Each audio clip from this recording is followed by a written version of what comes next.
अमरावती विभागातील सर्वच क्षेत्रातील वाढलेला अनुशेष त्वरित दूर करा, माननीय राज्यपालांकडे प्राध्यापक बीडकर यांची मागणी। महाराष्ट्राचे राज्यपाल महामहिम CP राधाकृष्णन यांनी 4 ऑक्टोबर रोजी अकोल्यातील विविध क्षेत्रातील मान्यवरांच्या भेटी घेऊन त्यांच्याशी चर्चा केली। विदर्भ वैधानिक मंडळाचे माजी अध्यक्ष माजी आमदार प्राध्यापक तुकाराम बीडकर यांनी विविध लोककल्याणकारी योजना मुद्द्यांवर त्यांच्याशी हितगुज करून संवाद साधला।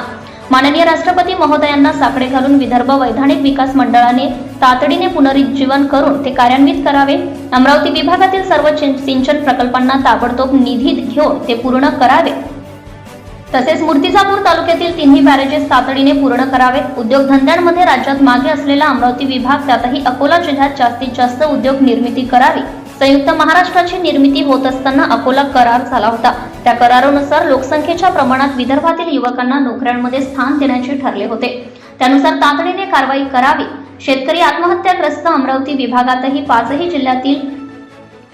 5ही जिल्ह्यातील प्रत्येक तालुक्याला रोजगार हमी योजनेतून दरवर्षी 1 लाख सिंचन विहिरी देण्याचे शासनाचे उद्दिष्ट आहे।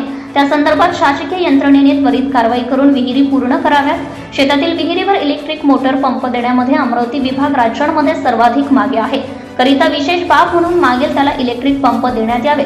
कृषी शिक्षण हे प्राथमिक स्तरावर असावे असा शासनाचा निर्णय झाला आहे, परंतु त्या संदर्भात शिक्षण विभागाची संथ गतीने सुरू असलेली कारवाई जलद गतीने करून या वर्षापासून पाठ्यक्रमात हा विषय समाविष्ट करावा। महत्त्वाचा की नागपूरचा विकास म्हणजेच विदर्भाचा विकास ही धारणा बदलून अमरावती विभागाचा वाढलेला प्रचंड अनुशेष तातडीने दूर करावा, अशा मागण्या प्राध्यापक तुकाराम बीडकर यांनी राज्यपालांशी चर्चा करताना केल्या। तसेच या मागण्यांचे सविस्तर निवेदन माननीय राज्यपालांना दिले।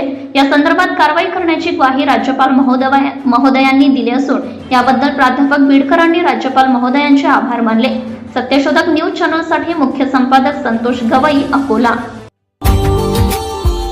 Subscribe now and press the bell icon. Never miss an update.